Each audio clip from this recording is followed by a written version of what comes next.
wonderful possibility of living in nature while surrounded by the most beautiful scenery.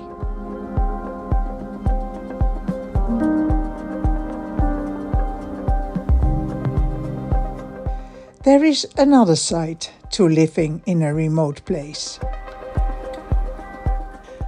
Our vlogs show our cabin in the most positive light, and in that it is no exception. But the cabin being located in a remote area brings a downside.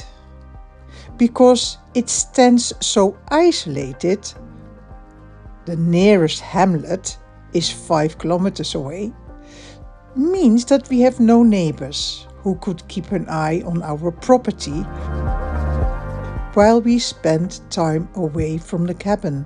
So, what happens?